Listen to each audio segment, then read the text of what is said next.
All right. Here we go. Podcast episode number 12, I think, here at the Wealthy Ironworker.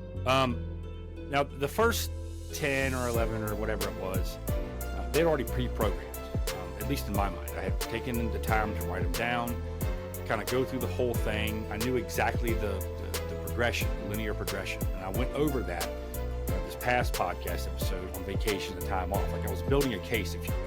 We're getting to a point where we just push it out and say, okay, look, all of these cohesively help me to connect the dots and weave a thread.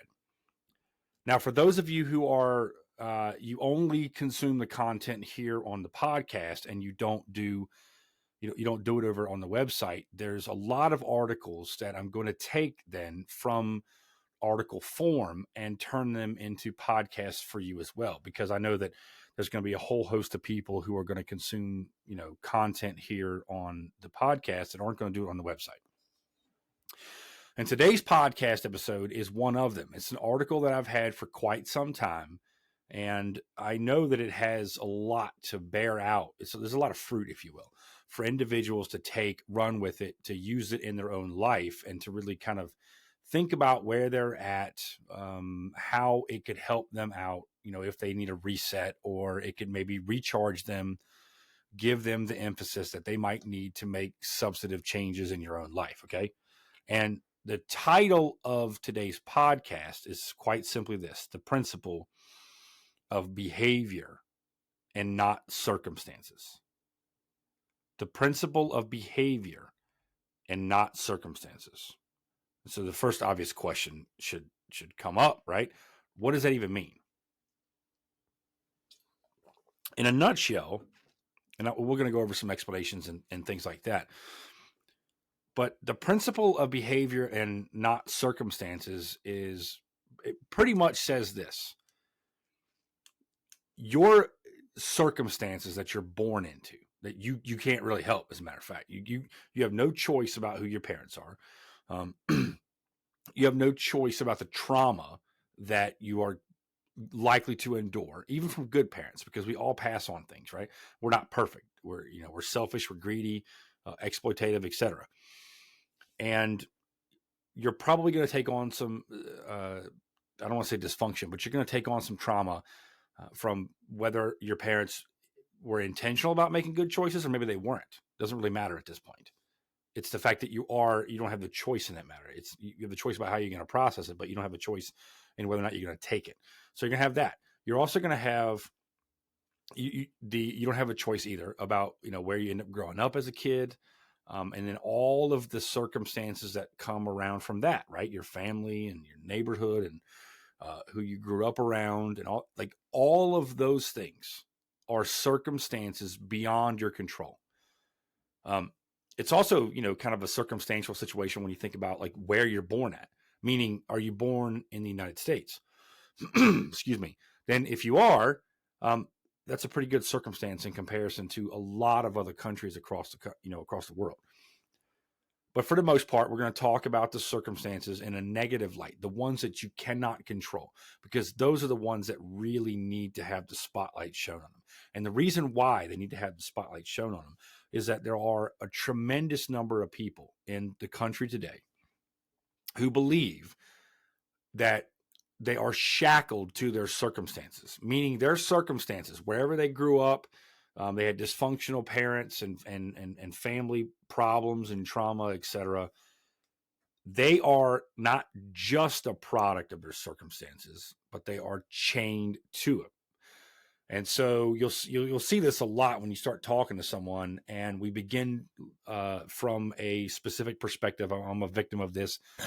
I'm a victim of that. And I am a victim of my circumstances. In other words, there's nothing that I can do to overcome them. It's the same thing. I'm reading another book called, I think it's The 4-Hour Body, where we're very prone as people to say something to the effect of, it's just, I got bad genetics. And that's our hang up.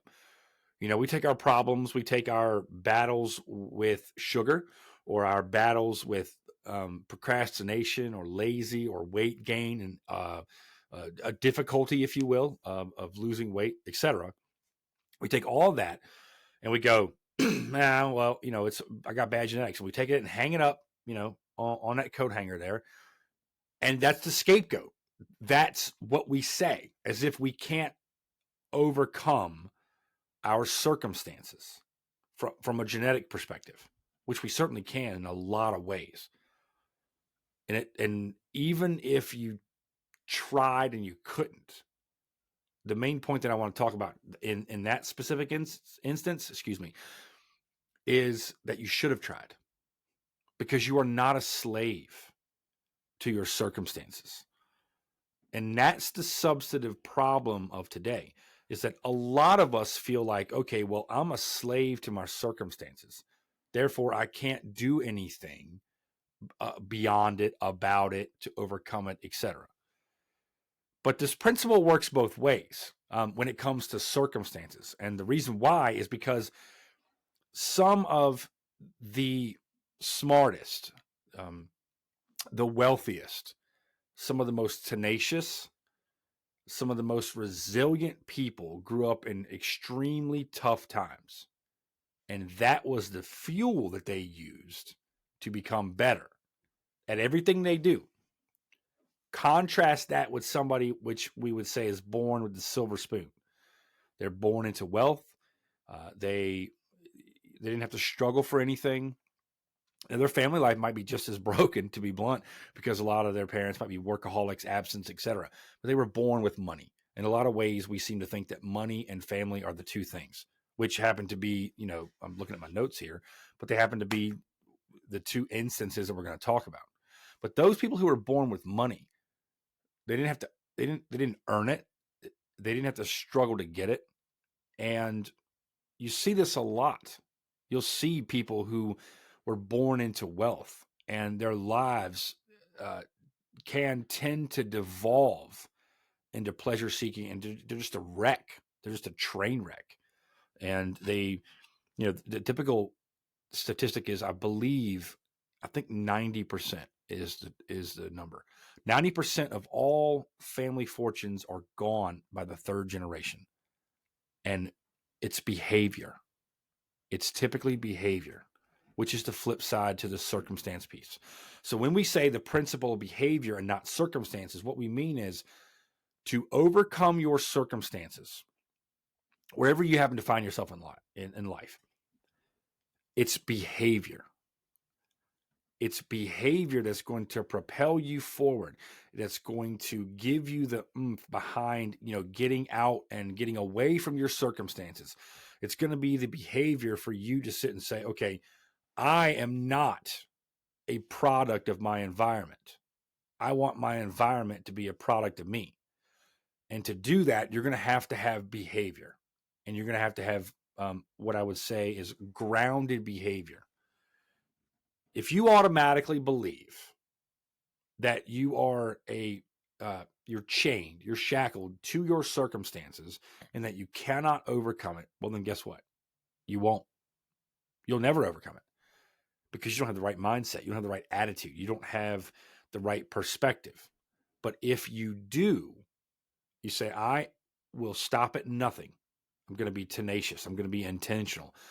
I will stop at nothing to overcome the circumstances that I've been dealt, through no fault of my own, by the way, to make it to where I'm going to get out from underneath all this. I'm going to make something of myself. I'm going to make my life valuable. I'm going to make my life worth something. I'm going to make my contributions to the earth worth something and valuable to more than just me. Even if it was just me, that person there, the likelihood that they're going to overcome things is astronomically higher. And the reason why is because the battle starts right up in here.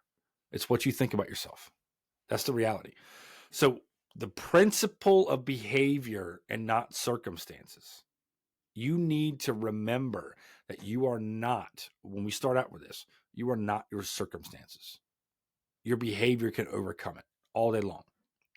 Now, from a money perspective, all right, the person, there's a bunch of different people who talk about this. It's probably Sue Zortman or whatever, but Dave Ramsey is the one that comes to mind as well, because he's got the radio show and he talks about it over and over and over and over again.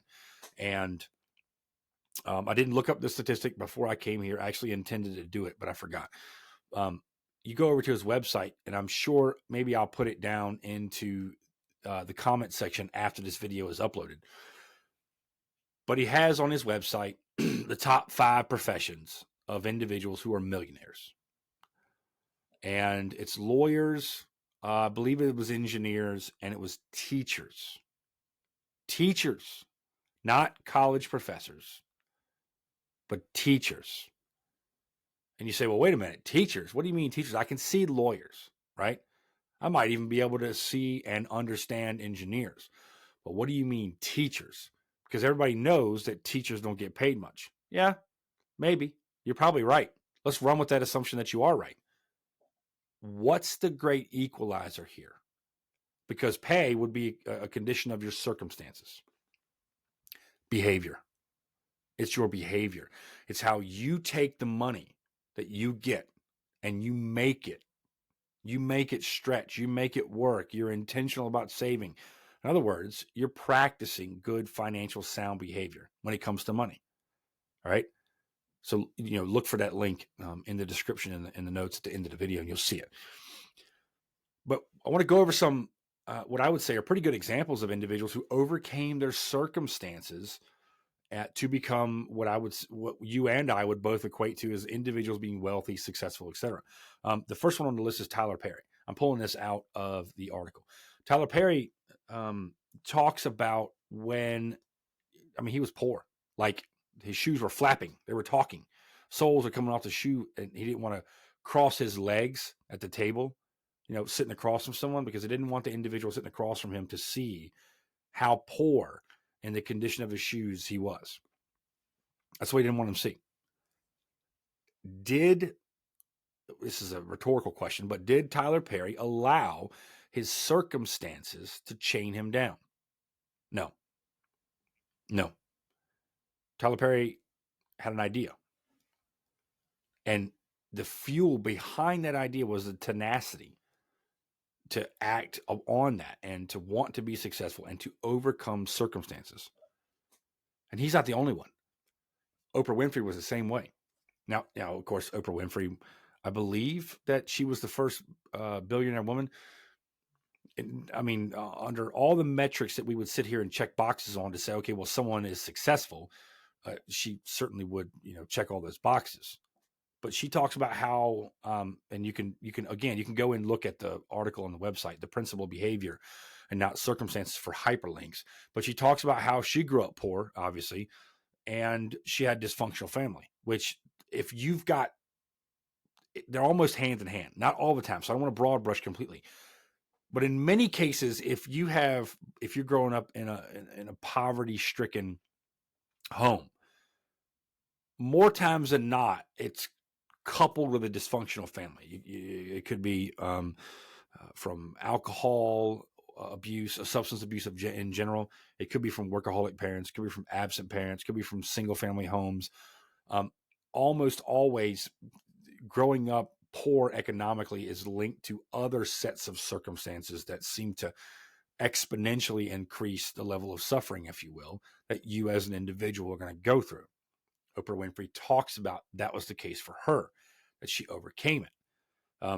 And I don't think that there's probably relatively few people, if any, that would sit here and say, okay, well, she's not successful, who would argue the point that she's not successful, but she overcame her circumstances is the point that I want to drive. Why?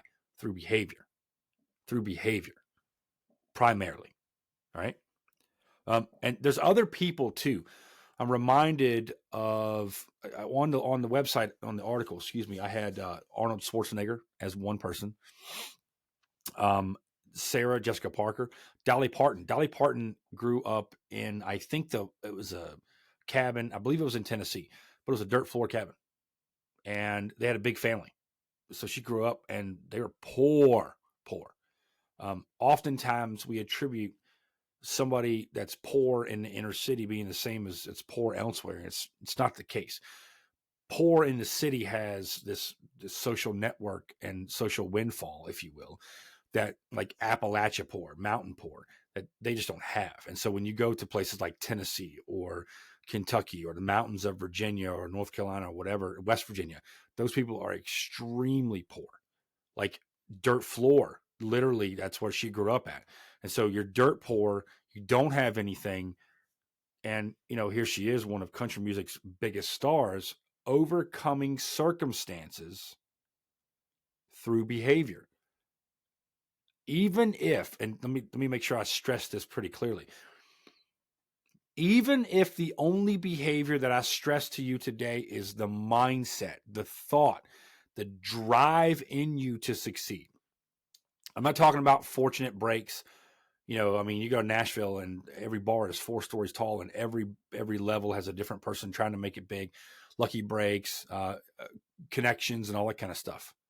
At the root of all of that, okay, and this is where I really want to dive down into. At the root of all of that is a little voice inside your head saying, you are better than your circumstances. You are better than where you came from. You don't have to let them circumstances hold you down in order for you to become successful. So the principle of behavior, not circumstances, is on one end, the initial behavior that you carry with you, which is the thought process that I can be successful. I am not chained by my circumstances. I am not limited by my circumstances. I can do a multitude of things that are not going to keep me down. And also the continual behavior that you're fleshing out day in and day out, pursuing the drive, if you will, that you have internally that is fueled by that little thought that says, I'm not a slave to my circumstances. All right. And that's where all of these examples are coming from. I think about J.K. Rowling. She was on the government dole in England, had an idea, and decided, I'm going to write. And she built this whole world, Harry Potter, one of the most successful franchises. And what I would say is probably going to be an enduring novel for hundreds of years to come. It's a fan favorite. Had an idea. I'm better than she didn't say, well, I'm a slave to my circumstances. I can't overcome these circumstances. I'm not a writer, so I can't necessarily write this out. And that's the thing. You're not a slave to your circumstances. She wasn't either. And so for those of you who may want to be a writer, for example, what's it look like if you write 1 page a day? Instead of saying in here, I'm not a writer. I didn't grow up with I wasn't good in English. I didn't grow up with parents who were good in English. I didn't grow up in the best schools. Therefore, I didn't get to go and study journalism, all this stuff. She said, I got an idea and I'm going to act on that idea and I'm going to write. And she writes really well, by the way. Created this entire wizarding world that's beloved by millions across the globe from an idea and a thought that I'm not solely chained down by my circumstances.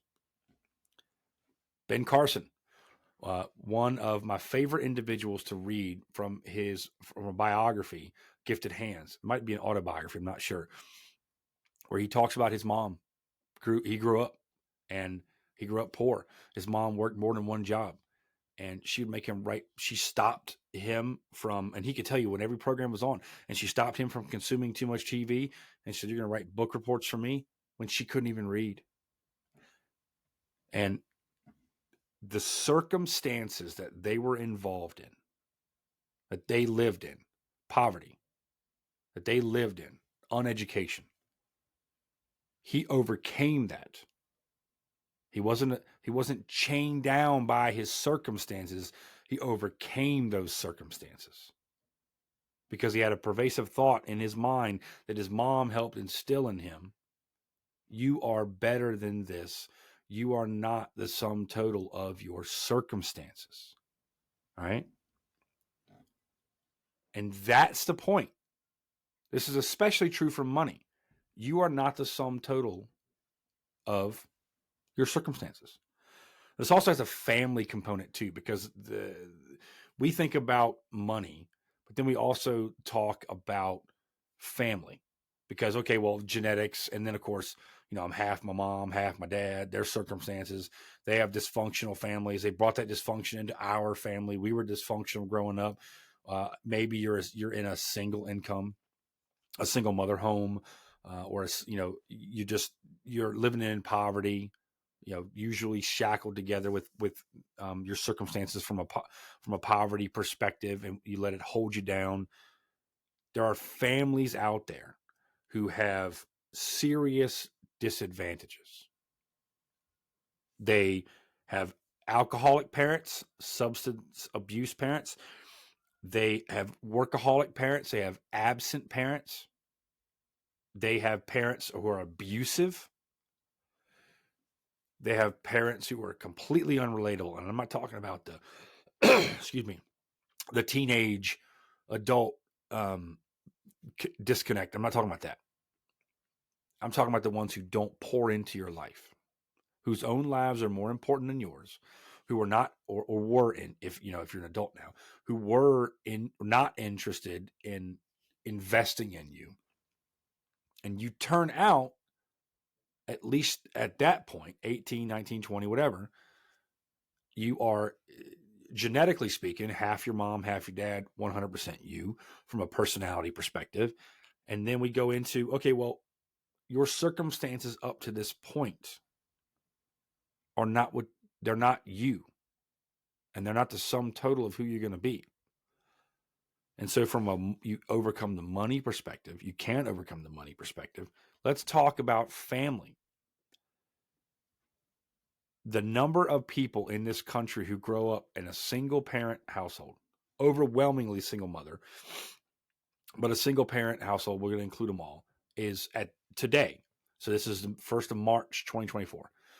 The statistic is 1 in 4 kids today. 1 in 4 grow up without a parent in the home. Overwhelmingly, it's the dad that's not in the home. But 1 in 4, that's a staggering number. 25% of all the kids in this world are going to grow up without a father in the home. And that leaves a hole like no other. And what's worse is that it affects some communities more than others. Some communities seem to be more cohesive in this regard, and some, the fatherlessness is rampant in the community. But 1 in 4 total, overall, the whole spectrum, 1 in 4.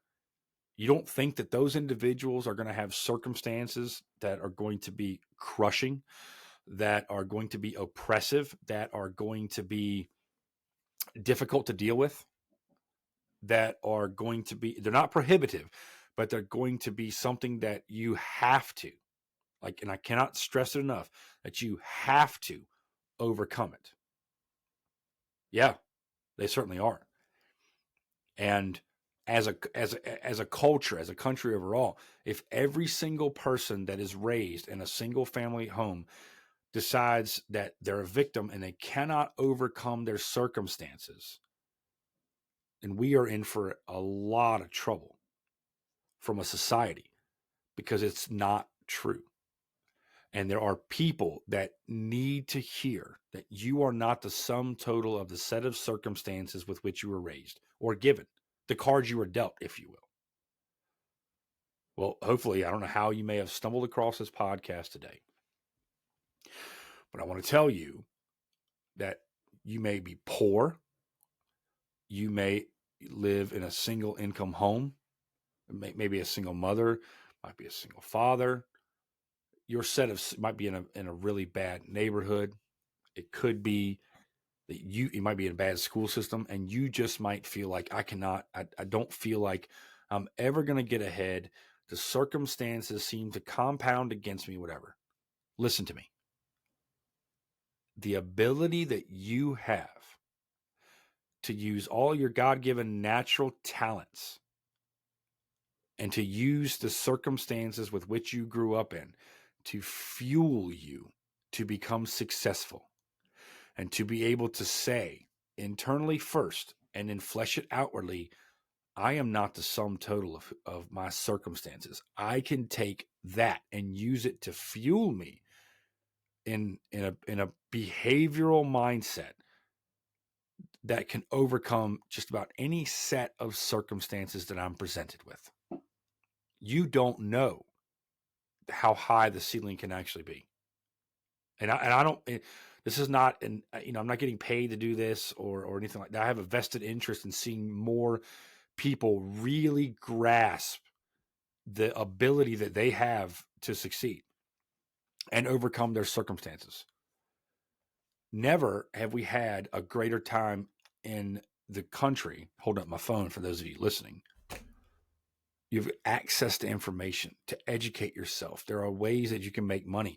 You can pursue opportunity. The ability to pursue opportunity is crazy. And you have the ability to not just use your circumstances to fuel you and, of course, overcome them, but be the one in your family to break chains and set up your kids for better. And here's an unpopular truth that I'm just going to state right out the gate. And I want you to wrestle with this a little bit because it's true nonetheless. The principle of behavior, not circumstances, goes just a little bit further in that you're now an adult. You now have the ability to educate yourself and pursue opportunity. And you owe it. Or put another way, it's your responsibility to overcome the circumstances that you were given and to create better ones for those who come from you, your kids and anybody else in your realm of influence. That responsibility was on your parents. Maybe they failed, maybe they didn't, but now the responsibility is on your shoulders. It's on you to create a set of circumstances that are as productive and as conducive for success as possible for your kids. That may look like sacrificing, because that's the behavior part of it now.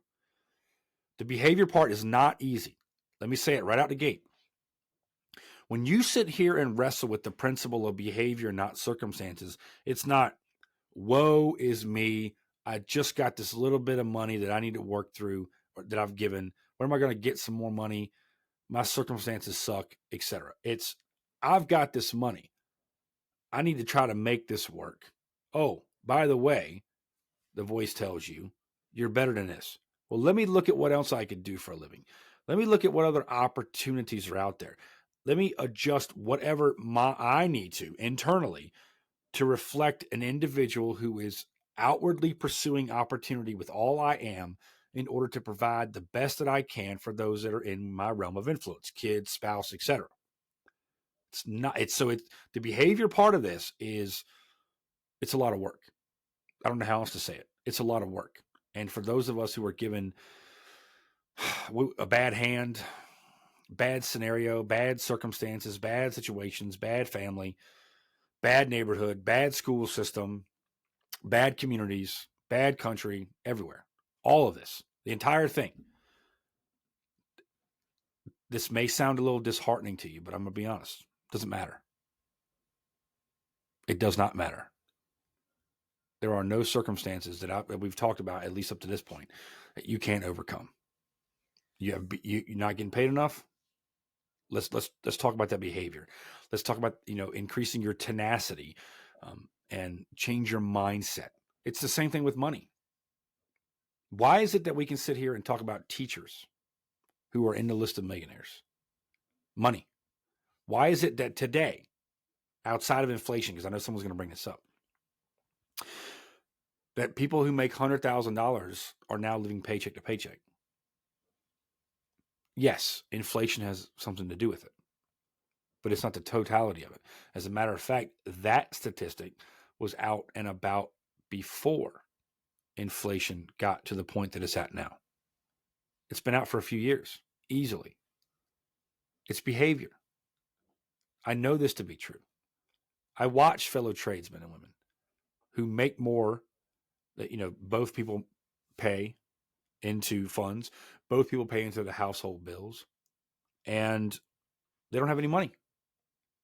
They've succumbed to lifestyle inflation. There's the behavior.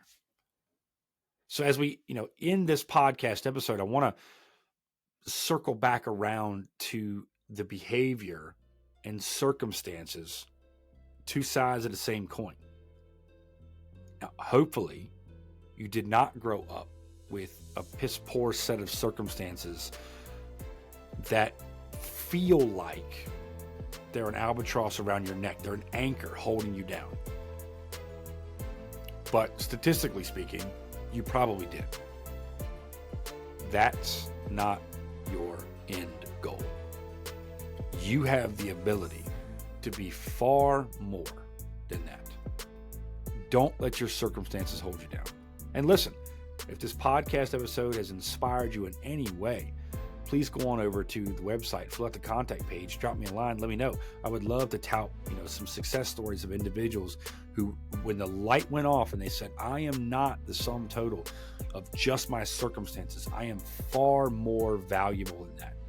And you are. Then let me know, because I would love to share that story out. And no matter your behavior, if it's piss poor, or even if it's stellar, you can always increase your behavior to overcome your circumstances even more. And for those of us who are actively in the trades and, we're working and we're making money and we're doing our thing, or whatever the case may be, you can also learn from this principle, because more often than not, it's your behavior keeping you poor and not your circumstances. So, the principle of behavior and not circumstances has a lot that you can glean from, a lot that you can use, and a lot that you can, that'll help you, if you will, overcome, so that you, person listening, person watching, can break chains for those within your realm of influence for good, so that you can break things for good. Use the memory, if you will, of your circumstances and how bad they were to fuel you to become successful, so that you can change your circumstances and provide better ones for those that come after you. It's your responsibility. All right? This has been the Wealthy Ironworker Podcast. Thank you for listening.